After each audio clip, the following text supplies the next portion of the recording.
जानकी जीवन स्मरण जय जय राम पार्वती पते हर हर महादेव पुंडलीक वरदा हरि विठ्ठल श्री अनंतकोटी ब्रह्मांड नायक राजाधिराज सच्चिदानंद सद्गुरु श्री ब्रह्मचैतन्य महाराज की जय. आपण संत एकनाथ महाराजांनी रचलेला हरिपाठ पाहतोय. आज आपण 8वा आणि 9वा असे दोन्ही अभंग पाहूया. सुरुवातीला 8वा अभंग पाहू. 8व्या अभंगात नाथ महाराज म्हणतात, हरिनामामृत सेवी सावकाश, मोक्ष त्याचे भूस दृष्टीपुढे. नित्यनाम घोष जयाचे मंदिरी, तेची काशीपुरी तीर्थक्षेत्र. वाराणसी तीर्थक्षेत्रा नाश आहे, अविनाशासी पाहे नाश कैसा. एका तासा माझी कोटी वेळा सृष्टी, होती जाती दृष्टी पाहे तोची. एका जनार्दनी ऐसे किती झाले, हरिनाम सेविले तोची धन्य. जो भगवंताचे नाम घेतो त्याचं काय सामर्थ्य असतं ते नाथ महाराज या अभंगाच्या सुरुवातीला सांगतात. ते म्हणतात, हरिनामामृत सेवी सावकाश, मोक्ष त्याचे भूस दृष्टीपुढे. मोक्ष खरं पाहता परमार्थ साधनेचं ध्येय आहे, पण नामामध्ये इतकी गोडी आहे, इतका आनंद आहे आणि इतकं सामर्थ्य आहे की मोक्षाचीही काहीही किंमत साधकाला राहत नाही, इतका तो नामामध्ये तल्लीन होतो.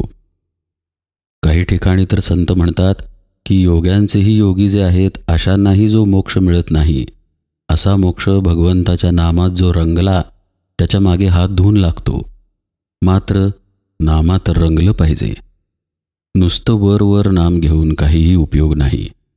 सद्गुरूंपाशी आपण शरण जाऊन खऱ्या अर्थानं नामामृत सेवन केलं पाहिजे. खऱ्या अर्थानं भगवंताच्या नामात चिंब भिजलं पाहिजे. नाथ महाराज अभंगाची सुरुवात हरिनामामृत या शब्दानं करतात. आपला खरं पाहता नामाचा असा अनुभव नसतो. पुष्कळांचं तर नाम घेताना तोंडच वाकडं असतं. म्हणजे नामातून आनंद मिळतो ही अनुभूती पुष्कळांना असतच नाही. पुष्कळ लोक एकतर सवय म्हणून नामस्मरण करतात, किंवा करायचं आहे म्हणून करतात, किंवा नाम घेतलं तर आपलं कुठलं तरी पाप धुतलं जाईल, किंवा जर घेतलं नाही तर आपले सद्गुरू किंवा देव आपल्यावर रागवेल, अशा कुठल्या तरी भावना असतात. बरं, नामस्मरण मनापासून होतंच असं पण नाही. पुष्कळदा लोक TV बघताना, मोबाईल हातामध्ये घेतलेला असताना, किंवा काही जण तर इतरांशी गप्पा मारत असतानाही माळा ओढत असतात. जे नाम आपण घेतोय त्याच्याशी ते तदाकार असतच नाहीत.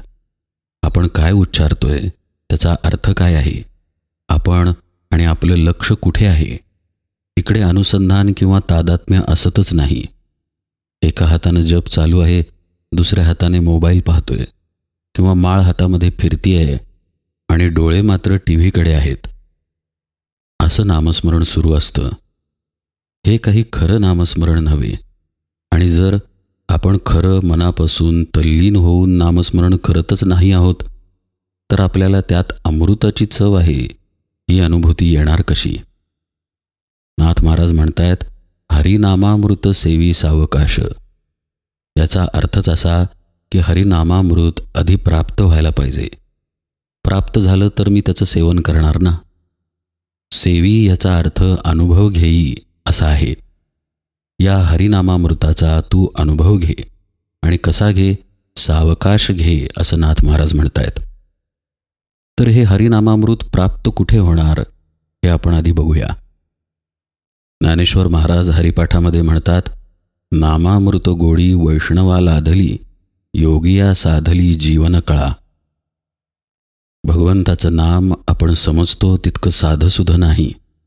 फक्त राम म्हटलं म्हणजे भगवंताचं नाम आहे असं मुळीच नाही. राम ही राम परमात्म्याची ओळख आहे, पण नाम फक्त ती ओळख सांगत नाही, तर परमात्म्याचा बोध निर्देशित करतं. भगवंताचं नाम हे यच्च यावत सृष्टीचा पाया आहे. नामाशिवाय एकही वस्तू अस्तित्वात असू शकत नाही. नाम म्हणजे प्रत्यक्ष ब्रह्म आहे. माऊली ज्ञानेश्वरीमध्ये म्हणतात, नाम जपयज्ञ तो परम, बाधू न शके स्नानादी कर्म, नामे पावन धर्माधर्म, नाम परब्रह्म वेदार्थे. नाम हे परब्रह्म स्वरूपच आहे आणि म्हणूनच त्याला कुठलीही उपाधी नाही किंवा ते घेण्यासाठी कुठल्या उपाधीची गरज नाही. असं हे नाम आहे तरी कुठं? हे नाम खरं पाहता आपल्या आत्म्यापाशीच आहे. किंबहुना आपण, आपला आत्मा आणि हे नाम या 3 गोष्टी निरनिराळ्या नसून एकच आहेत. कसं ते पहा. सद्गुरू आपल्याला काय सांगतात? सद्गुरू सांगतात की देव कुठे बाहेर नाही, देव तुझ्या आतच आहे. किंबहुना देवच म्हणजे तू आहेस आणि तू म्हणजेच देव आहे. तत्त्वम असि, ते जे ब्रह्म आहे तेच तू आहेस, असा सद्गुरू शिष्याला उपदेश करतात. म्हणजे आपण स्वतःला देह मनबुद्धी जे समजत असतो ते आपण असतच नाही. आपण मूलतः सच्चिदानंद स्वरूप आत्माच आहोत.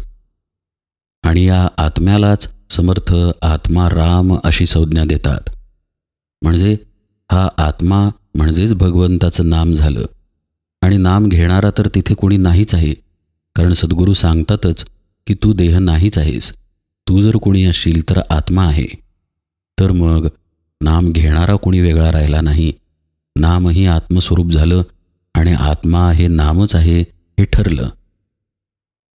असा हा आत्मा किंवा आपलं आत्मस्वरूप यच्चयावत सृष्टीला व्यापून आहे आणि ते अस्तित्व भावाने व्यापून आहे. हा विषय बऱ्याचदा येतो पहा, की महाराजही म्हणतात की जे अस्तित्व भाव चराचरात व्यापून आहे तेच नाम आहे, तेच ब्रह्म आहे. म्हणजेच याचा अर्थ असा की या नामाशी जो तदाकार झाला, या नामाच्या अनुसंधानामध्ये जो राहिला, त्याला या अमृताची चव कळणार, त्याला हरिनामामृत प्राप्त होणार. याचा अर्थ उघड आहे की मला आत्मभावाकडे जाणं गरजेचं आहे, आत्मबुद्धीच्या दिशेने प्रवास करणं गरजेचं आहे. कारण आपण आत्ता देहभावामध्ये आहोत, देहबुद्धीमध्ये आहोत. मग देहबुद्धी ते आत्मबुद्धी करावी, सदा संगती सज्जनांची धरावी, असं समर्थांनी जे सांगितलेलं आहे त्याचा अर्थ पाहावा लागेल. की मला जर देहबुद्धीतून आत्मबुद्धीकडे प्रवास करायचा असेल तर काय करावं लागेल? समर्थ म्हणतात, सदा संगती सज्जनांची धरावी. पहिली गोष्ट म्हणजे सद्गुरूंची संगत मिळाली पाहिजे, त्यांच्याकडून अनुग्रह उपदेश मिळाला पाहिजे आणि त्यांच्या संगतीत राहून त्यांची सेवा करून साधना केली पाहिजे. आता सगळ्यांना सद्गुरूंची देहाने संगत मिळेलच असं नाही. म्हणूनच सद्गुरू जी साधना सांगतात ती करणे हीच खरी त्यांची संगत आहे. दुसरा एक अर्थ संगतीचा आहे, तो म्हणजे संगती, म्हणजे जी गती आहे त्याच्याशी तदाकार होणे. संत ज्या गतीमध्ये राहतात त्या गतीला आपण प्राप्त होणे. आणि या अर्थाकडे आपण थोडंसं आता पाहूया.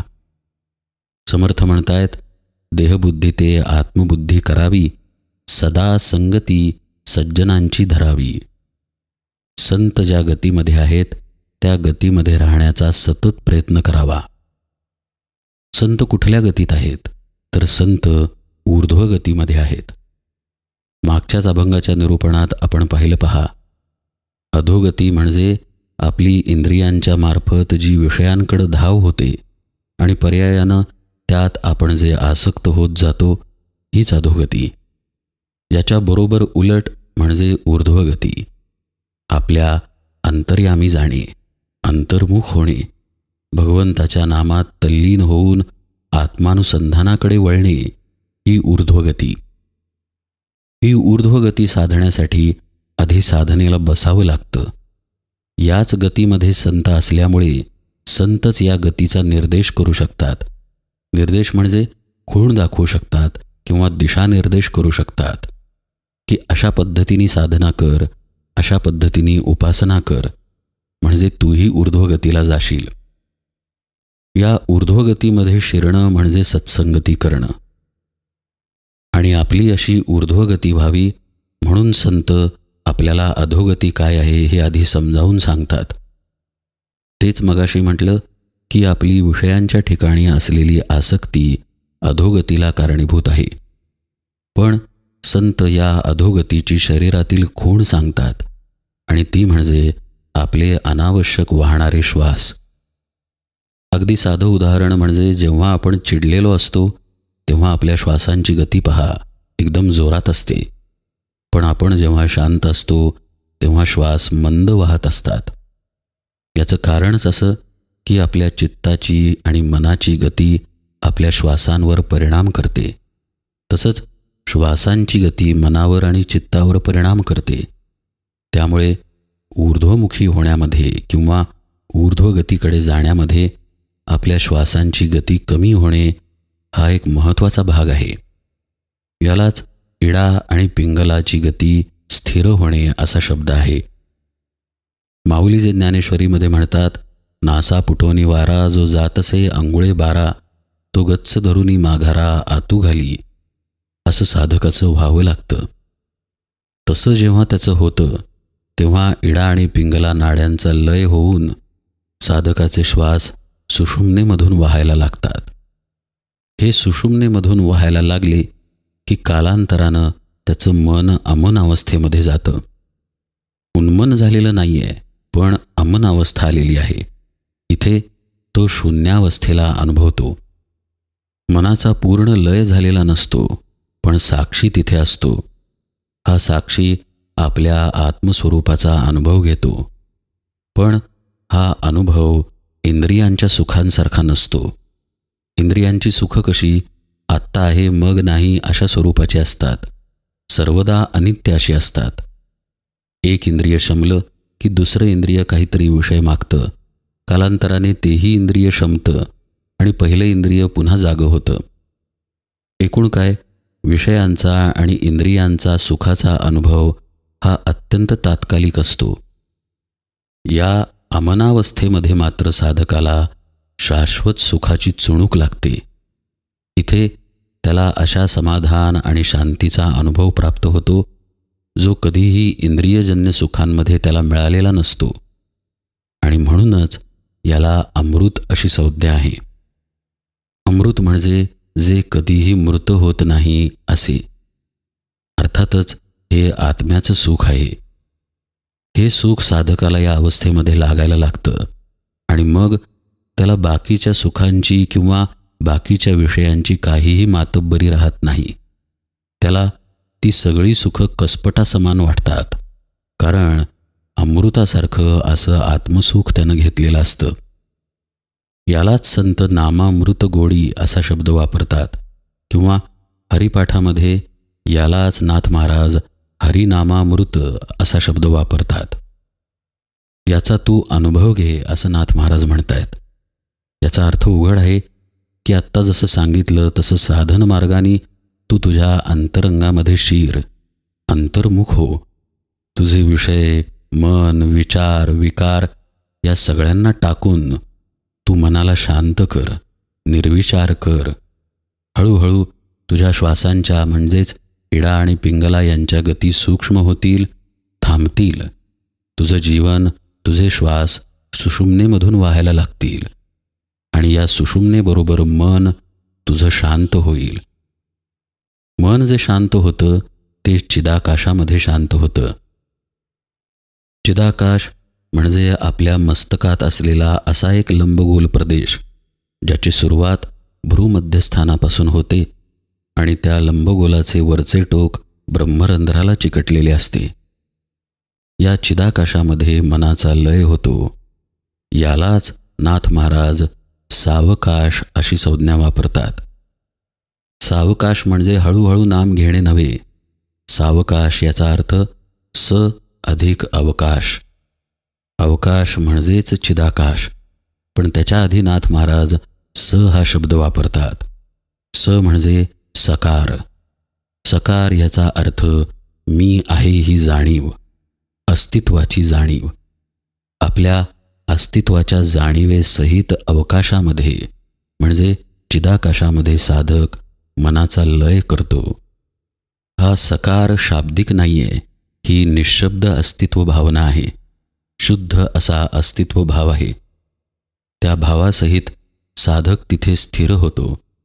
त्यामुळे अर्थातच त्याचं मन पांगळं होतं आणि तो तिथे हरिनामामृत सेवन करतो, म्हणजेच आत्मसुखाचा अनुभव घेतो. त्यालाच नाथ महाराज म्हणतात, हरिनामामृत सेवी त्याचा अनुभव घे सावकाश, सकाराच्या अवकाशामध्ये. असा जो साधक आहे त्याच्या दृष्टीनं मोक्षाची किंमत राहत नाही, असं नाथ महाराज म्हणतात. ही एक उपमा दिलेली आहे, कारण त्या साधनेमध्ये परमसुख आहे, परमशांती, परमसमाधान आहे, आत्मसुखच तिथे आहे. त्यामुळे मला मोक्ष हवा आहे वगैरे वृत्तीवरती मन येतच नाही. अशा अवस्थेमध्ये असलेल्या साधकासाठी मोक्ष म्हणजे सहज आणि सुलभ असणारी अपरिहार्य घटना होऊन जाते. त्याची विशेष अशी तिथे किंमत राहत नाही. म्हणून नाथ महाराज म्हणतात, मोक्ष त्याचे भूस दृष्टीपुढे. पुढे ते म्हणतात, नित्य नाम घोष जयाचे मंदिरी, तेची काशीपुरी तीर्थक्षेत्र. कुणाला वाटेल हे मंदिराचं किंवा घराचं वर्णन आहे, परंतु नाही, हे आत्ताच वर्णन केलेल्या अवस्थेचं वर्णन नाथ महाराज करतात की तिथं तो कसा असतो. साधक अशा अवस्थेमध्ये नित्य नामघोष या स्थितीत राहतो. जयाचे मंदिरी, मंदिर म्हणजे देह, त्याला या देहामध्येच ही अनुभूती येते हे उघड आहे. तेची काशीपुरी तीर्थक्षेत्र असं नाथ महाराज म्हणतात. हे जे चिदाकाश आहे यालाच इथे काशीपुरी अशी संज्ञा वापरली आहे. आत्ता थोडा वेळ नाम घेतलं, मग नाम घ्यायचं विसरलं, मग काही कारणाने नाम झालंच नाही वगैरे इथे संभवत नाही. इथे साधक अखंड नामामध्येच राहतो, नित्य अशा भगवंताच्या अनुसंधानामध्ये राहतो, आपल्या अस्तित्वभावामध्ये स्थिर राहतो. हेच खरं तीर्थक्षेत्र आहे असं नाथ महाराज सांगतात. कारण बाहेरची तीर्थक्षेत्र स्थूल आहेत. कितीही पवित्र असली किंवा कितीही शक्तिशाली असली तरी त्यांना काळाची बाधा आहे. आजकालच पहा, काशी क्षेत्रामध्ये असं उत्खननात दिसून आलं की अनेक शतकानुशतके तिथे मंदिरे होती. पुन्हा ती गाडली गेली, पुन्हा नवीन मंदिरे उभारण्यात आली. याचा अर्थच असा की बाहेरच्या क्षेत्रांना नाश आहे. नाथ महाराज आपल्याला या अंतरात असलेल्या काशीमध्ये वळवण्याचा प्रयत्न करतायत. म्हणूनच ते पुढे म्हणतात, वाराणसी तीर्थक्षेत्रा नाश आहे, अविनाशासी पाहे नाश कैचा. तुझ्या अंतरात असलेल्या या चिदाकाशाला नाश नाही, कारण हे चिदाकाश स्थूल देहाचा भाग नाही. हे चिदाकाश म्हणजे आत्म्याचं घरच आहे. इथे तू अखंड अनुसंधानामध्ये राहा, इथून तुला नाश नाही. कारण इथे वासनेचा क्षय आहे, मनाचा लय आहे आणि पर्यायानं देहबुद्धीचा नाश आहे. आणि खरं पाहता देहबुद्धी, मन आणि वासना यामुळेच आपण जन्ममरणाच्या बंधनांमध्ये अडकतो. मग तेच जिथं लोप पावतं असं क्षेत्र, अशी काशी कायमस्वरूपी असणार हे उघडच आहे. तिथे कशाचाही नाश नाही. म्हणून तिथे तू आत्म्याच्या अनुसंधानात राहा असं नाथ महाराज सांगतात. आणि इथे जर काही असेल तर आत्मस्वरूप आहे. आणि हे आत्मस्वरूपच यच्चयावत सृष्टीचा आधार आहे, मूळ स्रोत आहे. जे पिंडी तेच ब्रह्मांडी, हाच न्याय इथे आहे. आणि म्हणूनच ही जी बाहेरची सृष्टी दिसते त्याचं येणं जाणं या आत्म्यामधूनच आहे. हीच घटना नाथ महाराज पुढे सांगतात, एका तासा माझी कोटी वेळा सृष्टी, होती जाती दृष्टी पाहे तोची. ज्या आत्म्याच्या आधारावरती कोट्यावधी सृष्टी निर्माण होतात, ब्रह्मांड निर्माण होतात, पुन्हा लोप होतात आणि पुन्हा निर्माण होतात, त्या आत्म्याकडे तो दृष्टी देऊन राहा. कारण अशी जरी ब्रह्मांड निर्माण होऊन लोप पावत असली तरी तोच आत्मा तुझ्याही आत आहे. त्यामुळे तू तिथे दृष्टी लावू शकतोस, हे उघडच आहे. आणि हेच तर आपण अभंगाच्या सुरुवातीपासून पाहिलं. म्हणून ते निक्षून सांगतात की बाहेर कुठे दृष्टी देण्याच्या ऐवजी या आत्मस्वरूपाकडे दृष्टी दे. ते म्हणतात, ऐसे किती झाले हरिनाम सेविले तोची धन्य. असे अनंत जीव आले, अनंत ब्रह्मांडे आली आणि गेली, पण ज्यानं नाम घेतलं ज्यानं नामाने आपलं आत्मस्वरूप ओळखून घेतलं तोच एकटा धन्य झाला, बाकीचे नाही. एका जनार्दनी ऐसे किती झाले, हरिनाम सेविले तोची धन्य. सेविले म्हणजे अनुभवले, नुसते घेतले नाही तर त्याचा अनुभव घेतला. असा ज्याने अनुभव घेतला तोच खऱ्या अर्थानं धन्य, असं ते सांगतात.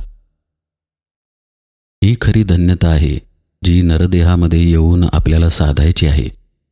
अर्थातच संतांनी ती साधलेली असते आणि म्हणून त्यांचा जीव आपल्यासाठी तुटतो आणि कळवळतो.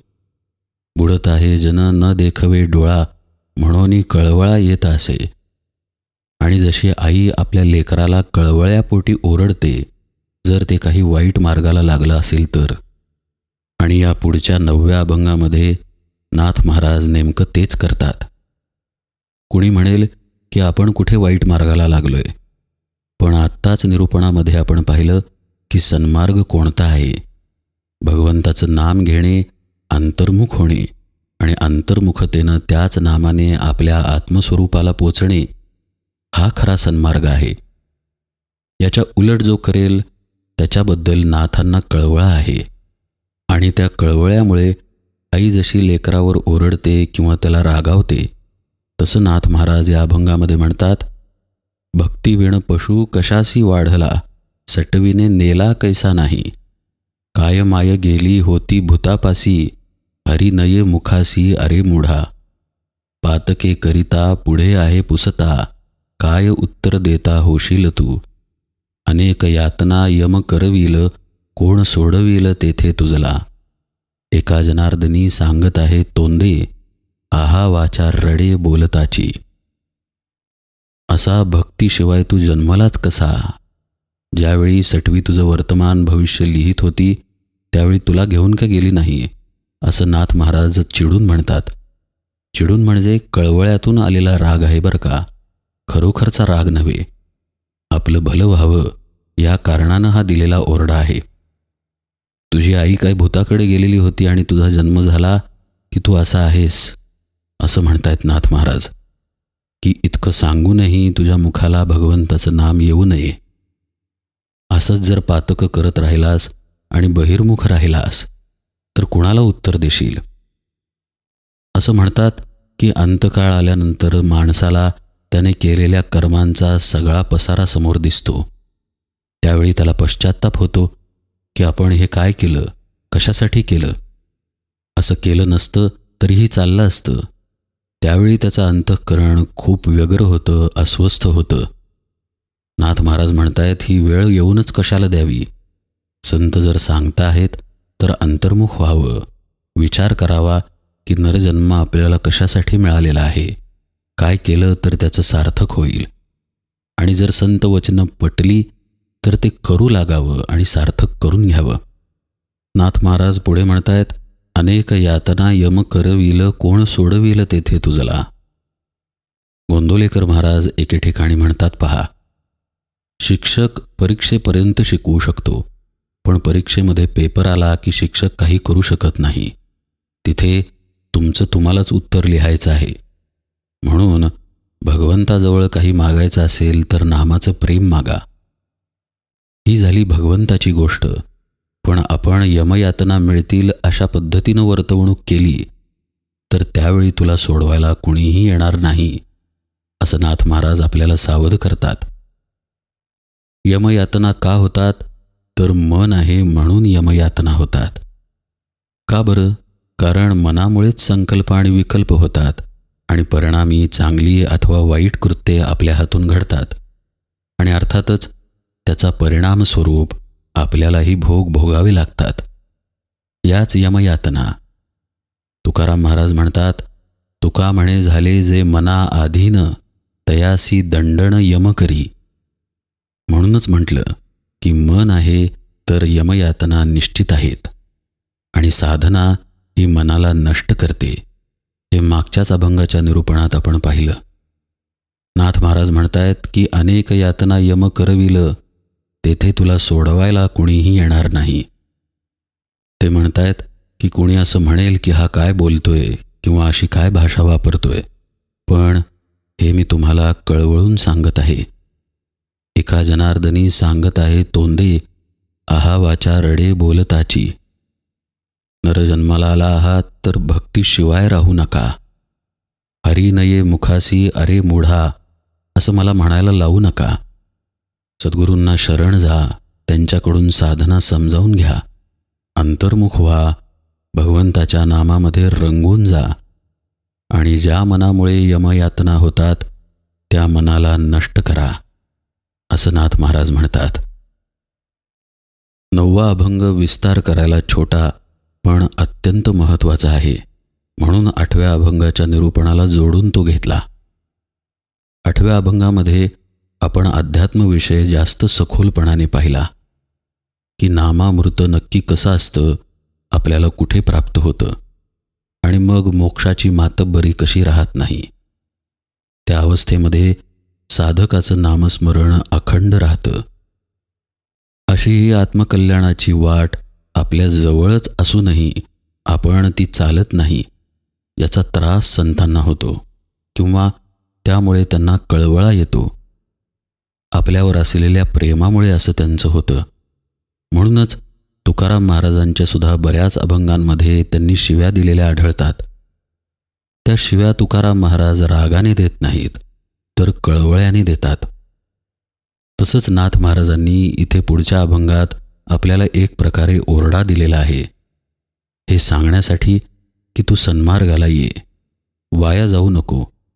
कारण ते काही अभंगांमध्ये म्हणतात पहा, पुन्हा पुन्हा मिळेल असा हा नरजन्म नाही. तर मिळाला आहे तर सार्थक करून घे ना. का वाया जातोस? का वेळ वाया घालवतोस? का स्वतःचं अकल्याण स्वतःच्याच हातानं करून घेतोस? या प्रेमामुळे, कळवळ्यामुळे नाथ महाराज आपल्यावर रागावतात. असो, इथे 8व्या आणि 9व्या अभंगाच्या निरूपणाला विराम देतो. आपण यथावकाश 10व्या अभंगाचं निरूपण पाहू. जानकी जीवन स्मरण जय जय राम.